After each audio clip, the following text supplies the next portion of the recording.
Résumé de l'épisode précédent. Oumariaka est venu suggérer à Télémaque de partir à la recherche de son père. Celui-ci décide de le faire pour savoir de quelle manière Ulysse est mort. 76e épisode où Télémaque arrive à Sparte. Ce soir-là, un navire s'éloignait du port d'Ithaque. Sur le pont du bateau se tenait Télémaque, accompagné de Mentor, le colosse barbu, son protecteur. Du moins, c'est ce que le jeune homme croyait. Il regardait la silhouette de sa mère restée sur le quai lui faire de grands signes d'adieu. Elle devenait de plus en plus petite.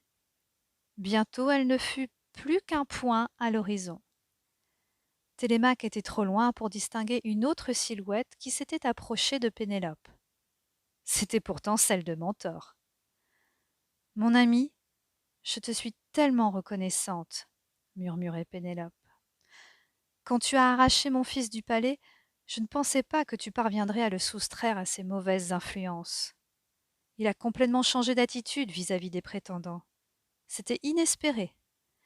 Tu l'as remis au travail dans les champs, tu as occupé ses mains pour remplir son esprit, mais vois-tu, son départ me serre le cœur.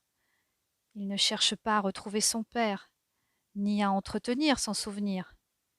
Télémaque se moque de la mémoire. Il n'est parti que dans un seul but, obtenir la preuve de la mort d'Ulysse et pouvoir définitivement tourner la page et l'oublier à jamais. Sa voix se brisa lorsqu'elle prononça ces derniers mots. Mentor en fut ému.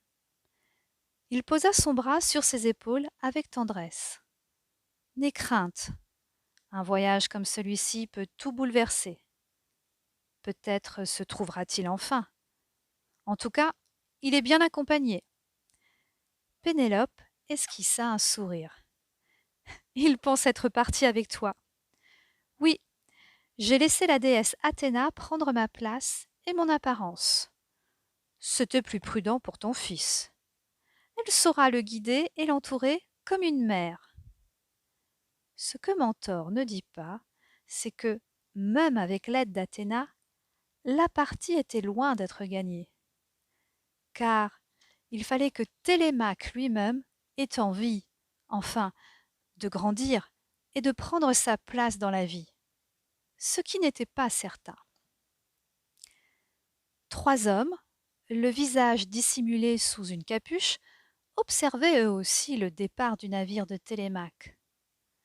« Nous devons nous débarrasser de lui, » murmura l'un. « Tu as raison, » répondit l'autre. « Nous lui tendrons une embuscade dès son retour. Le fils d'Ulysse doit mourir, comme son père. » Le troisième conclut. « Pénélope nous fait attendre depuis trop longtemps. Elle va devoir se décider et choisir l'un d'entre nous. Vite !» Les 3 prétendants tournèrent le dos au port et reprirent le chemin du palais. Pour Télémaque, tout était nouveau à bord. C'était la première fois qu'il prenait la mer. Le roulis du bateau, le bruit du vent dans les voiles, les cris perçants des goélands, tout le ravissait et l'effrayait en même temps. « Je suis un paysan, moi, un terrien, pas un marin comme papa, » se disait le jeune homme. « Tu imagines ce que ton père a dû ressentir lorsqu'il est parti avec ses 12 bateaux pour faire la guerre ?» Télémaque sursauta. Il n'avait pas entendu Athéna, qui avait donc pris l'apparence de Mentor, s'approcher. « Tu devines mes pensées maintenant, Mentor ?» dit-il en éclatant de rire. La bonne humeur du jeune homme dissimulait mal son émotion. Pour la première fois de sa vie, Télémaque ressentait ce que son père avait dû ressentir 20 ans auparavant. Le voyage qu'il entreprenait lui faisait suivre pas à pas les traces d'Ulysse.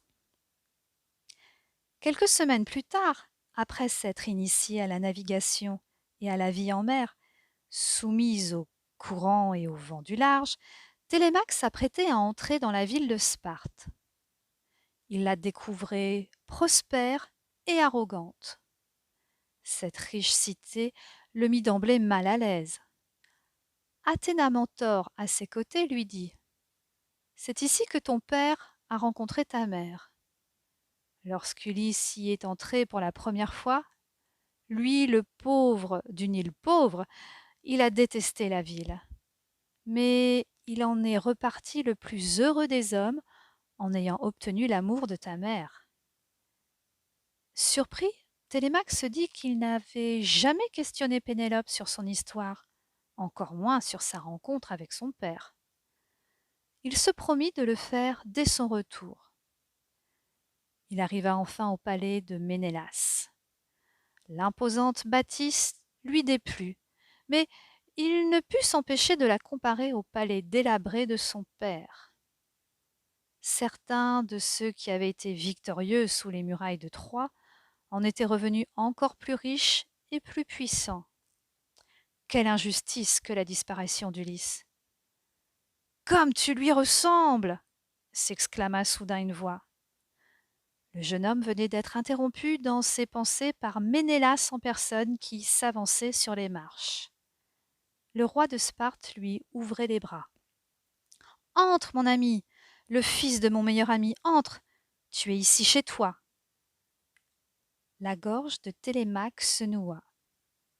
Allait-il trouver à Sparte ce qu'il cherchait? Cric-crac, mon histoire est terminée.